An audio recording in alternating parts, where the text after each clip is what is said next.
7, 6, 5, 4, 3, 2, 1. Hello, everybody, and welcome to another exciting episode of Inside Pacer Nation. I'm your host, Marcus Johnson, joined, as always, by Jordan Phillips, as we take you inside all of the Pacer sports you know and love, and we have 5 pages of material to get through, so let's try to get through this as fast as possible, but as cleanly as possible. Oh, absolutely. Nail the dismount, make things look a little, make things look nice and clean for the podcast viewers. So we're going to open up with just a quick shout-out to the cheer and dance teams who had their competition, their conference competition, here at University of South Carolina, Aiken. The cheer team finished as the Peach Belt Conference runner-up, so congratulations to them. Dance team finished third, so another shout-out to them for a successful competition. A win's great, but hey, top finishes for everybody. Oh, absolutely. I mean, it's always good when the whole team is able to, really accomplish something as momentous as that. Top 3 finishes in all 2 categories, excuse me. And now we'll move on into golf. A couple of tournaments have concluded for golf, one of which was the Newberry Invitational, in which the Pacers finished second. Before this tournament, they were outside the top 10 in the regional ranking, but because this is a Division II tournament, and USC Aiken usually plays Division I schools, but in this case, they were actually able to get a good regional ranking out of it, and they have moved them into a ranking of third. Because of that second place finish. Their next tournament was the Wexford Plantation Invitational, which was hosted by the D1 school Francis Marion. There they got a 10th place finish, so again, top 10 finish, not bad at all. But they're looking pretty good. Their next tournament after these 2 tournaments is the Cleveland Golf Palmetto Intercollegiate. That's one that the Pacers will host. It's going to be Monday, Tuesday of next week. 36-hole day on day 1 and an 18-hole day on day 2. And there's going to be 17 Division I schools and the Pacers. See, that's impressive. That's how you know the Pacers are a top school, especially in Division II when it comes to golf. I mean, it's one D2 school and it's the host team. I mean, that's impressive. And speaking of good, we'll move on into the regional rankings. As we said, they're ranked third, which is a good position, but there is a long road ahead of them with some very tough opponents. Again, the Cleveland Golf Palmetto is going to be a very tough competition, but this is a Pacer team that is used to the challenge, and Coach Carlisle is more than up for it. They've been to the NCAA postseason every year but once since Carlisle has been coach, which predates our Division II history. That's an outstanding stat for Coach Carlisle and USC Aiken Golf. Yeah, I mean, that just, once again, that points to the prestige and, the pedigree of this program. It shows really how talented this team and this university has been when it comes to golf. And speaking of talented and prestigious, here's a little trivia question for you. How many national championships does USC Aiken have in golf? I believe it's 3? There are 3 team championships, however, which is overlooked quite often. They also have 2 individual titles, so the total is 5 national championships for USC Aiken Golf. Oh, man. 3 team, 2 individual, so that's going to be a little question that I think you're going to be posting on your Pacers Sports Live come Monday. Oh, man. See, and I got it wrong here. I wouldn't get any free Pacer swag. You would not indeed, but... Man. It'll give people listening to this show an opportunity, so come on out to Mellow Mushroom on Monday at around 7 o'clock for Pacer Sports Live. That will be your question, and we just gave you your answer. 3 team, 2 individual, 5 total. Come see your boy, hang out. It'll be fun. It'll be fun. It's always fun. It's a good time. But let's go ahead and close things off with golf. I mean, talk about prestige, talk about greatness. I mean, golf is just a fantastic program here at USC Aiken, and guys like Axel Austinson, Johnson Holiday, and August Lindvall are just prime examples of that. These 3 young athletes are vying for All-American honors as the Pacers try to repeat as Peach Belt Conference champions in golf and possibly move on into regional and national play with that title on their mind. Yeah, and I mean, can you imagine if all 3 of those guys are able to get those All-American honors? That'd be one heck of a feather to have in your cap. That'd double our total of All-Americans since we started working here, I believe. I think, yeah, it would. We've had 3, I believe, at this point. Have we? I've had 3. You've at had 3. least. I've had 1. 2? You've had Joey Benitez 2. and Rebecca Martinez. 2, yeah. I've had Zach Moon, Joey Benitez, and Rebecca Martinez. See, there you go. So, yeah. You would get 6, and I would have 5. Yeah, close. Good enough. But, of course, then again, Brent Hager has far more than we ever would have. Oh, he's got millions. It's like stars in the sky. 74. 74 All-American athletes that he's worked with. Oh, man. So we've got a few years before we can catch up to his level, but you know we got to start somewhere. I consider this an All-American podcast. I mean, yeah, as the eyes roll everywhere. I can hear his brow furrowing from here. Brow furrowing, just the snarl on his lips. Just It's okay. He knows it. He just detested that line. He knows what he's got. But anyway, that about closes things up with golf. You know, as we always say, a lot of promise, a lot of potential, and a lot of expectations for the golf team. Moving on into tennis, which is a very respectable program at this school. Even though they have some of the toughest competition in the nation in this conference. And most recently, they just lost to one of those top competitions. The men's team lost to number 9 ranked Flagler. And Alvaro Garcia-Gil picked up the lone win at Flagler. He's a middle-of-the-pack kind of guy if you want to get an explanation on what he is, but he gets the job done. That's very valuable to have on your team. No, absolutely, on any team, but especially in tennis where it's kind of an individual effort out there, having that guy in the middle of the order, so to speak, that can really bring in those consistent wins. That's important. Mm-hmm. But after that loss to Flagler, again ranked number 9 in the nation, a tough battle. But the next 2 weeks are going to be relatively easy if you look at your schedule. But then afterwards, it's nationally ranked opponents left and right. It's going to be insane. 4 conference foes, and 4 of the next 5 teams are conference foes, and all 5 of them are nationally ranked. Yeah, I mean that's as tough a stretch as you can get at the Division II level. Coach Dom has certainly got his work cut out for him, but I know he and his team are both up to the challenge. And I know they're up to the challenge, and you think it can't get any worse, but it can actually get worse. 2 of the remaining conference opponents out of those 4 are in the top 10 nationally. Of course, they just got through with Flagler, so it's like iron sharpens iron. You can't get any better if you don't play good teams. That's true. And to make matters even worse, again, if it couldn't get any worse, one of the top players is currently unavailable to play, and that's pretty safe to say that's going to impact how the team plays. But again, they're a good, solid team. Coach Dom has a good handle on them, and they're tough. They're gritty. They'll get through this pretty well. They may not come away with the win, but I don't think they're going to embarrass themselves. Oh no, definitely not. I think you can expect a solid effort from men's tennis, and I'm excited to see what they can do this season. And move on into women's tennis. The women also played Flagler and unfortunately lost to them. 8 of the top teams in the region are on the schedule for this year, so they, just like men's, are in a very tough position. But they have a lot of talent.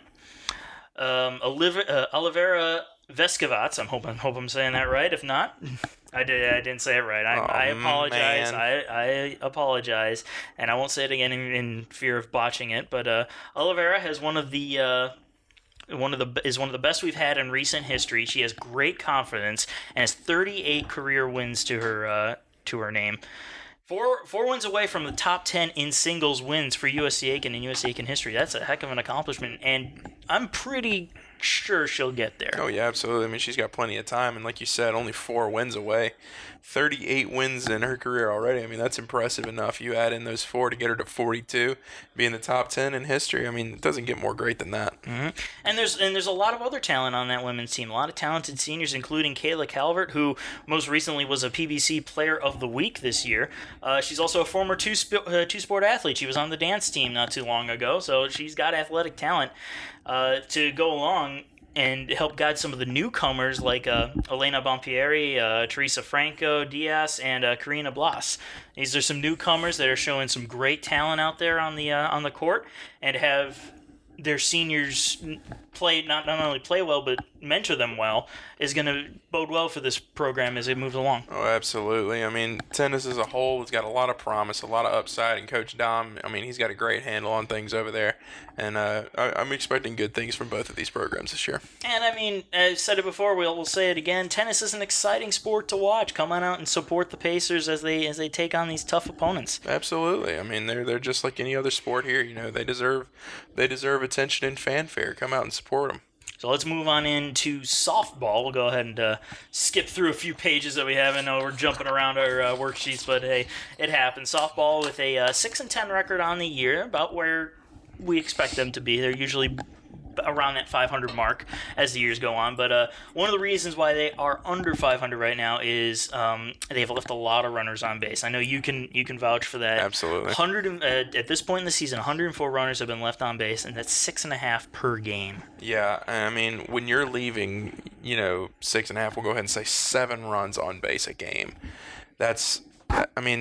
You can't expect to win. You can't expect to be above 500 with that kind of. When you can't get your runners across, how are you going to win games?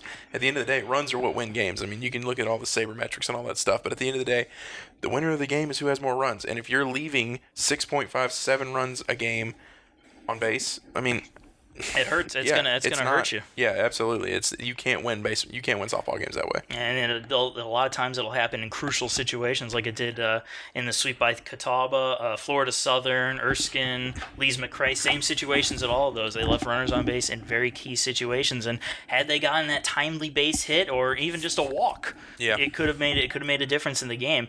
But a little bright spot: they've only been outscored by 5 runs this year, so they are getting some production. It's just, can you imagine the kind of production they've had if they didn't leave all those people on base? They've only been outscored by 5 runs. Exactly.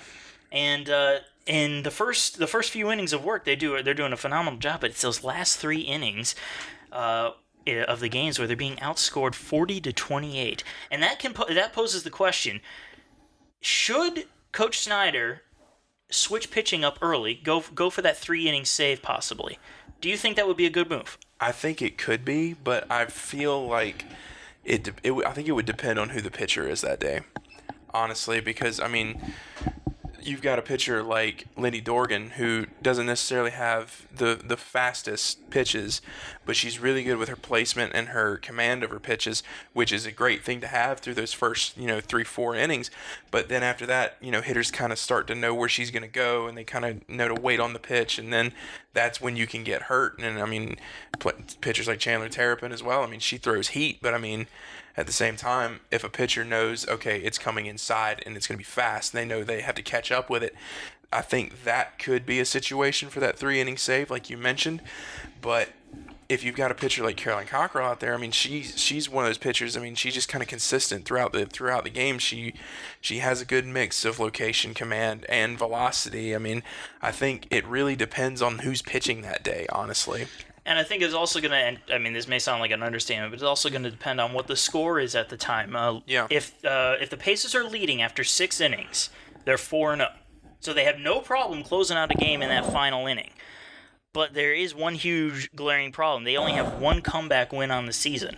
You need to be able to have those comebacks. Yeah. And I think that maybe if they're trailing in a game, especially in those last 3 innings, maybe just to kind of shake things up a little bit, maybe go for a different pitcher. Yeah, I could agree with that, and I think that's something that we might see Coach Snyder start to do. Those clutch wins in the 7th inning, those are important. You have to be able to come from behind. If you get down in a game and you already know it's over, that's not a good way to play. And so I think as time goes on and Coach Snyder sees these things, I think he might start to make more changes, might go to the bullpen a little bit earlier, might switch pitchers a little bit earlier. And I think once that happens, I think we'll start to see those runs come across more effectively too, because, you're switching your pitcher, you're also getting a new hitter in there as well. I think we could really see, I think that could make a positive impact on this team for sure. All right, now enough of talking about some of the bad stuff. Let's look at some of the positives from the softball team. Again, they're not a bad team. Hannah Hyder is still one of the top performers for this team, and she started the year just exploding out the gate. But she's continued that success. She's 4-5 when leading off an inning. So she's doing a great job in that leadoff spot. Maybe try to look to put her near the top of the order a little bit more, give her a few more at-bats. Courtney Strauss, let's talk about her for a second. She's been a welcome surprise to the plate, coming out of nowhere in her sophomore season with a .412 batting average, even though it's early in the season. She's putting up some good numbers there. She recently had a 6-for-6 day. She's doing a great job at the plate. She also hit her first career home run not too recently as well. I believe that was against Erskine. And so, I mean, she, like you mentioned, she's been more than a welcome surprise. I mean, she's just been a monster out there. And if she can keep up this kind of production throughout the season, I mean, we might be looking at a potential star on our hands. I mean, she is a beast out there right now. She's just anything that comes across the plate, she's hitting. And she's done just a fantastic job, and couldn't happen to a nicer person. She's a great person off of the field. Just really, really good student athlete to have on this in this organization. Yeah, Courtney's awesome, and it's good to see an athlete that not many people really had a lot of eyes on this season, really having a breakout year. That's always a good thing to see. And speaking of other athletes like that, Brielle Jungblut, she's batting .417 with runners in scoring position. That can be a big factor in those those runs stranded, those runners left on base. Maybe have Brielle come up to bat with you, because there's been a few games where she hasn't started at the plate, or she hasn't hit.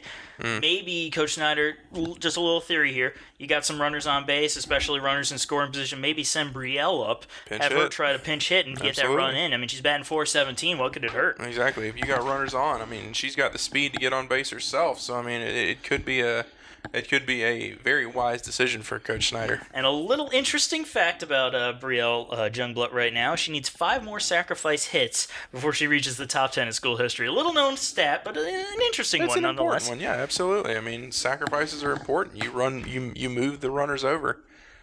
When you score move runs. The runners over, move them into position, or score the runs, yeah. Exactly. Sacrifice is a very important part of baseball and softball. You caught yourself there. No, I didn't catch myself. I was on it. Okay, I get you. And also, speaking of top 10s, a big shout out to Sydney Kate Murphy, who just reached the top 5, number 5 in school history with home runs. She just did that a couple days ago. Yep, she got a big one, I believe, also against Erskine. It's funny. She posted on Instagram. She congratulated Courtney Strauss on her home run and then said, "Sorry for stealing your shine." I was like, "Oh man, that hurts. But it was funny." Yeah, I'm sure it was all in good fun. I mean, you both hit a home run. You're both happy about it. Exactly. It was a big day for them. But a couple of other little stats on softball before we continue on. Leadoff batting is a very interesting stat. As we were saying, Hannah Hyder doing great with that, 4 for 5, leading off an inning. But the rest of the team isn't doing too bad either. They're batting .374 in the leadoff spot. One of the problems is the opponent is batting .434. Yeah. So when you have your opponent batting over .400, even though you're batting .374, which is nothing to sneeze at. No, nothing at all. You got to start working on that. So maybe try to work on getting those leadoff runners out, because you get them on base and oh boy, here we go. Exactly. I mean that's a big problem. If the opposing team's leadoff hitter is getting on consistently nearly half of the time, that's a bad way to start the inning off. And I mean, it gets in the pitcher's head, and I mean, you're working from behind at that point, and that's never good. Now, one of the pitchers that might be able to help them out with that is Hannah Price, who right now is averaging 5 Ks per walk. That's not too bad. I'd be more than willing to sacrifice a walk for every 5 strikeouts. Oh, yeah. Yeah, absolutely. I mean, and Hannah Price, I mean, she's just been a monster on both sides of the ball this season. So let's go ahead and close softball's book and move on into baseball. Baseball has had a bit of a rocky start to the season, but they're doing pretty well. They're 10-4 overall, 3-0 in the conference. They just had finished a sweep of Francis Marion. Some interesting stats to look at. Well, first and foremost, let's go ahead and look at that Emmanuel game, a 21-4 victory for the Pacers, and Brian Pereira, who hit for the cycle versus Emmanuel. I've been here. Working here 3 years now, been going to school here 5 years. I haven't seen a cycle hit. Of course, then again, there probably were a couple that I just missed. But not to mention, there were none. We just got the call from above. Yeah, we were talking with this player earlier, and he made sure to tell us to mention it. Niall Goings, he also had a big day. Had two home runs. His first home runs of the season. And hopefully that helps him break out of his slump. Yeah. But I mean, big shout out to him. Big shout out to Pereira for their exceptional play versus Emmanuel. Absolutely. But that's not it. That's not all. I mean, a lot of the Pacers are doing well out there in baseball. Philip Watcher is batting .500 with 2 outs. I mean, he's got a pretty good bat. He's sent a few yard as well. He's doing great out there at the plate. Definitely somebody you want to keep in your lineup. Zach Rayfuse, who's really turned into the staff ace. This is an interesting... Okay, I'm going to read you the stat line for him. The leadoff batters are batting .348 against him. Now, when you see that, you're thinking, oh, man, this guy's not a good pitcher. Mm-hmm. Well, opponents are batting .185 with 2 outs and are 1 for 33 with runners on base. So, I mean, he puts that first man on, but then the rest of them are out of luck. Well, it's kind of interesting because you see sometimes that there are pitchers that they just pitch better from the stretch. Once they've got that base runner on, that's when they kind of feel the pressure and they kind of thrive in that role. And maybe that's the kind of guy Ray Fuess is. A lot of it's about timing. I don't know how many times I've seen it in a baseball game where a pitcher's working. He's got his rhythm down and all that stuff, and then all of a sudden a runner gets on base or he doesn't have somebody on base and his rhythm gets thrown off and he's not pitching as effectively. So maybe his rhythm is better when he has to go from the stretch, like you were saying, and that wouldn't surprise me at all. I know. Okay, going off of, my days in baseball, which weren't the youth, the youth, the pee-wee leagues as they called them. But I like to work from a stretch. It's just a better rhythm. But I mean, he's not the only pitcher that's been doing well. Mitch Spence, who we all thought would be your bona fide closer, he's looking like a starter. He's had 2 quality starts, and his last one, he did absolutely phenomenal. 5 1/3 innings of no-hit baseball with only 1 walk in there. He went 7 innings in that start. It was against Francis Marion. He got the win. 7 innings, under 100 pitches thrown. That's efficiency right there. Efficient and just outstanding. I just one of the best games I've ever seen pitched at USC Aiken, and Mitch Spence was the pitcher. Yeah, and that's awesome because, like you said, we all kind of expected him to fill that closer role, but no, Coach Thomas has decided to give him a go on the mound for the starting position, and so far, apart from Zach Rayfuse, he's looked like the best one we've had out there so far. He's a good solid number 2 right now. I talked with Coach Thomas about that after the game he threw, and he said, well, maybe we'll see how things go. I mean, give him a couple more starts, see how he does. But right now, I'm almost willing to put my money on Mitch Spence being your number 2 starter. Hey man, I mean, if he continues to pitch the way he has so far, I see nothing wrong with it. Yeah, but I mean, the thing is, he is a valuable guy to have in the bullpen, and the problem now is who do you have to replace in the bullpen? It's still a little bit shaky right now. I don't think they've really gotten it solidified in the type of order. Right now, it's almost a bullpen by committee. Zach Lang, however, came in and did a nice job in his first ever college save. He managed to get the first college save, which was against Francis Marion. So, I mean, maybe you look to him to try to close things out. Jamie Moreland didn't have such a great outing in his last game. Again, the last game against Francis Marion, but he's been pretty consistent as the years have gone on, the last couple of years that he's played. Freddie Beeman, who made the transition from fielder to pitcher, he's done pretty good. Again, a little shaky in the last game, but that last game was just weird. I'm just going to be honest. It was a rain delay for an hour, came back out and played, kind of threw the rhythm of the game off, so I'm going to just attribute that to the weather as to why things went the way they did with the blown save in the 9th inning and then the walk-off win in the 11th. So just a little weird, but hey, they got the series sweep on Francis Marion in that game. That's all that really matters, right? That is all that really matters. And now move on to the offensive side of the ball. Connor Durden, and I was showing you this stat earlier today. Runs created is nearly 15 runs created per 9 innings. That's insane. That's nuts. That's just unbelievable. He's doing just a fantastic job at the plate. That is offensive production for you right there. I mean, you got to think about it. This guy is creating 15 runs per 9 innings. I mean, that's 15 runs a game. I mean, not necessarily that the Pacers are scoring that many, but that's just that's what he is putting out on the field for the Pacers and going into those metric stats that you and I both love so much. I mean, that just shows you. I mean, this kid is killing it out there for the Pacers right now. I mean, if he wants to continue doing that, by all means, continue doing it. But let's look at some of the other players of note right now, the leaders in their respective categories. Joey Smithers leads the Pacers squad with 20 hits on the season. Connor Durden leads with batting average of .373, so he's doing great. He's doing well. I'm happy with what he's doing there. Mm-hmm. Brian Pereira leads the Pacers, especially after hitting for the cycle, with 24 RBIs.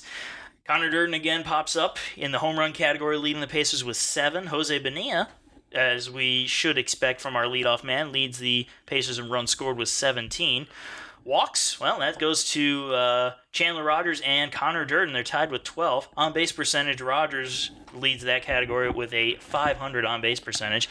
And, of course, the one we never want to talk about, strikeouts. But Joey Smithers, Dalton Weeks, and Jose Bonilla, they can kind of afford to strike out a few times when they have good contact like they do. Oh, yeah, absolutely. I mean, these guys are, with Weeks and Smithers both getting, they can hit the long ball. And Jose, we know about Jose Bonilla. We know he gets on base like every time he comes to the plate. So having a high strikeout total, he's still still manages to get on base. I mean, that just you got to get out somehow. Why not strike out? Some areas that the Pacers could improve in. Their overall team batting average isn't quite where I personally, and this is just me, where I personally would like to see it. It's at a 291. And you want to see that over a 300 at least. But the good side of that is opponents are only batting 221 on the Pacers. So as long as you're out hitting your opponent, you're probably going to win games. There's a good chance you'll win games. Absolutely. The team ERA is a 4.92, and I wish we could get the starters and the bullpen ERAs up together, but that would actually require a lot of digging and a lot of actual piecing things together, and that's, well, let's just face it, they don't pay us enough for that. It's above our pay grade. Yeah, but I mean, again, 4.92 team ERA, opponent is 7.7 ERA, and that's what really matters, as long as you're doing better than your opponent. But some good notes from their batting, from team batting. 315 with runners on base. That's pretty good. I like seeing that. Yeah, I mean, that's awesome. 366 with runners in scoring position. That is excellent. That's exactly what you need to see. I mean, you're hitting nearly 400 when you've got runners in scoring position. That's how you win baseball games right there. And adding on to that, batting 357 with the bases loaded. So there you go. I was about to say, it doesn't get much better than 366 with runners in scoring position with 357 with bases loaded. I mean, that's pretty much perfect. That's about. I mean, they're pretty much the exact same thing right there, and that's working to their advantage. And go ahead and look again. We talked about Zach Lang, who earned his first career save over Francis Marion. Congratulations to him. Brady O'Neill.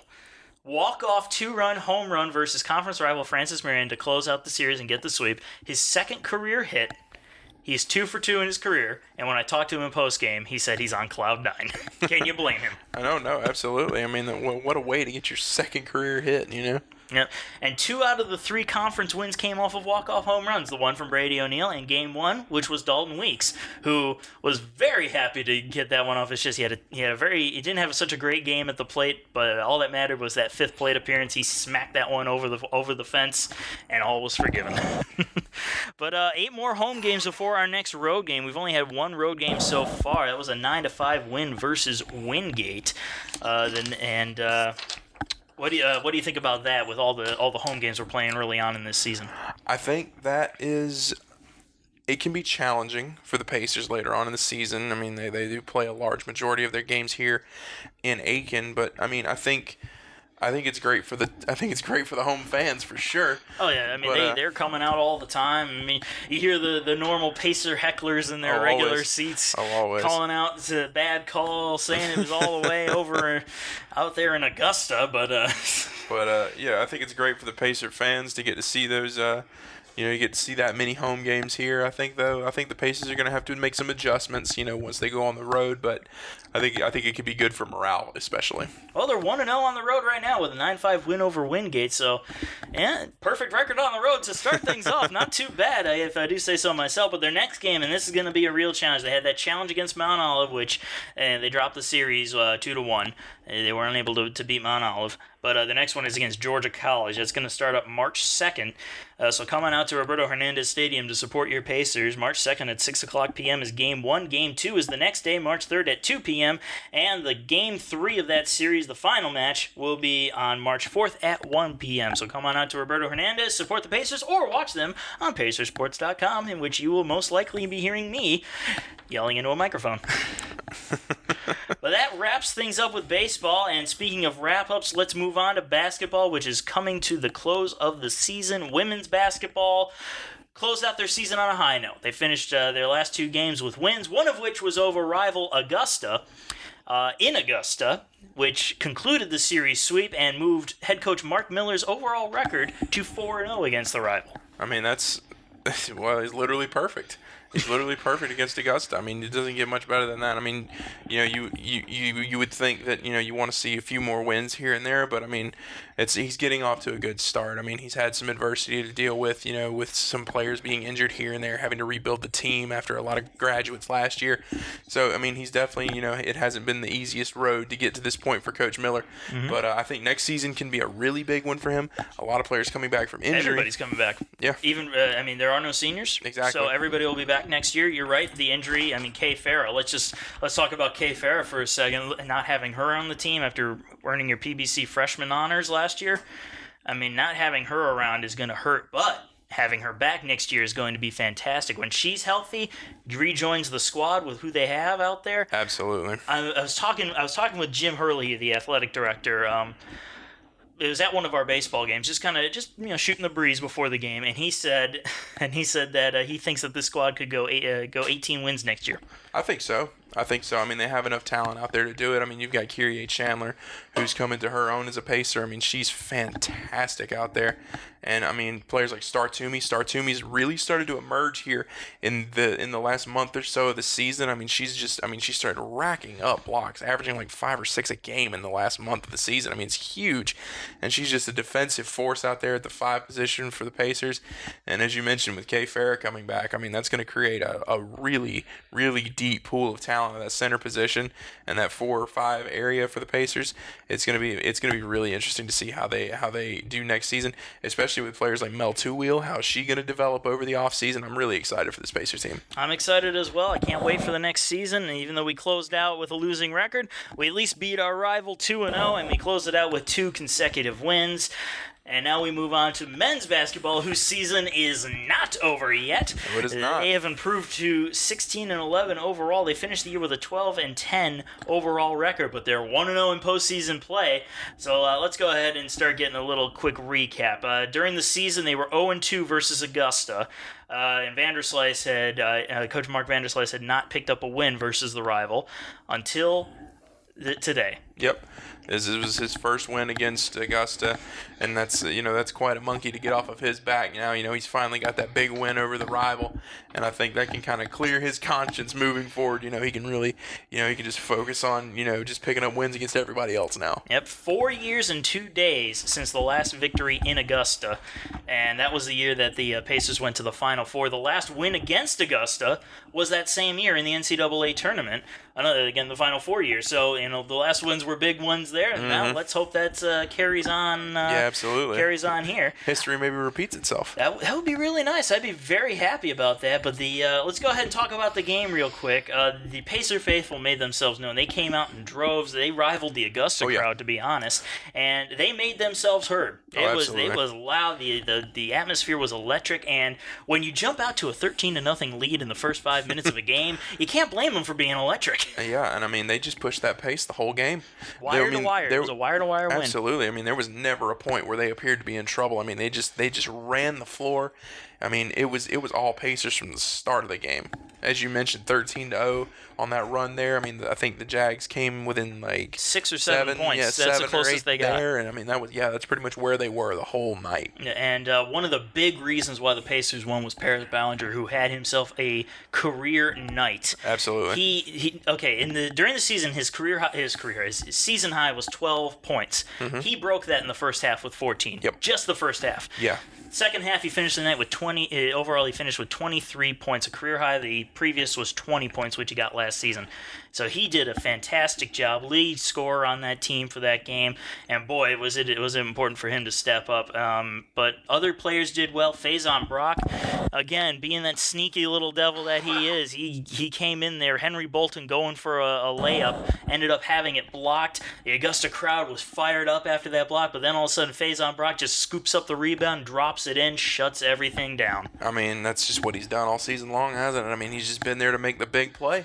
That's what he does, and he makes it look easy. I mean, he doesn't necessarily do the most glamorous plays or the most, flashy plays, but he's there to make the hustle plays. He gets those rebounds. He hits those clutch threes. He gets those big lay-ins, He does a really great job out there. He's really having a breakout year this season, and he has been fantastic for the Pacers, and he's been a big reason for the success they've had this year. Yeah, and one of the questions you have to ask, is he underrated? I don't think he is too much anymore, because a lot of people have started to notice. I mean, early on in the season, if you'd ask that question, yes, I'd say yes. But now they're saying, hey, look at this guy. He comes out of nowhere. He does his job. He gets the points, gets results, and he's clutch. He's a good player to have out there. Yeah, he and Rob Hill have had very similar stories this season. I mean, two sophomores didn't have, extremely remarkable years last year, either one of them. But this year they have really come into their own, and they are out here, showing exactly how talented they are. And I think next season they're going to be even better. Yeah, I honestly hope so, because we're losing a couple of really good guys, especially Marcus Terry, who was the D1 transfer. He's had a phenomenal season. Slow start, but my God, when he turned it on, he did a great job. Oh yeah, he's been an offensive force for the Pacers all season long. You know, they're losing another workhorse as well in Henry Bolton. I mean, Henry Bolton III last season, he was kind of a scorer. You know, that was his main role on the team. He was putting up 20, 25 a night. He hasn't really done that this season, but what he has done is, I mean, he started getting rebounds. He started getting assists, steals, blocks. He's decided, hey, I'm going to step back of things on the offensive side, let, you know, guys like Donnell and Marcus handle that, and I'm just going to go everywhere else and do everything else and make myself an even bigger asset to the team. I really hope so. I mean, again, I went to school here when we were in our basketball prime, and I kind of missed that. And I'm hoping that these are the signs that we're getting back to that Elite Eight status. And you never know, but I think Vanderslice has got a good hold on this team. I feel like he's getting the guys he wants, the type of play he wants out there, and I really think that this is going to be good. But another player that I think was a little underrated, especially in this last game, was Kyle Tackberry. Forgot who it was for a second, but it was Kyle Tackberry. He didn't play a whole lot in the game. He had one basket, but it was a big basket. It was a 3-point shot late in the game, and as we were saying on the ride up here, that it was like a punch to the gut. Yep. And it really shut things down. Yeah, a real dagger there late. I mean, he was 1 for 1 on the day. He was shooting 1,000. Not a bad way to get things into the scorebook for Tackberry there. But yeah, as you mentioned, I mean, that last 3-pointer he shot, I mean, it was just like a dagger. And what was also big about that is their big man Rob Hill. He ended up fouling out with about 5 minutes to go in the game, and I think that's when Kyle managed to sink that 3 was after that happened. So that was huge. Yeah. You lose your big man, but Kyle Tackberry comes in and says, "Hey, guess what? I'm putting it in. We're good. We're all fine. good. We're gonna be fine." And I mean, it was just a fantastic win. Everybody was pumped. Everybody was happy just being out there. I mean, it was a really great atmosphere. It's something that I really missed was that really pumped up atmosphere. Yep. And it was just such a wonderful moment, especially to get that win on Augusta for the first time in 4 years. Yeah, it was definitely out there in spades tonight. So congratulations to the basketball team. They're moving on into the semifinals of the Peach Belt Conference Tournament. Hopefully they'll be able to pick up a win there. Hopefully they'll be able to take it all the way and win the conference tournament outright. But we will have to wait and see. And in the meantime, we conclude this episode of Inside Pacer Nation. Thanking you for joining us. For Jordan Phillips, I'm Marcus Johnson. Thank you, and have a good one.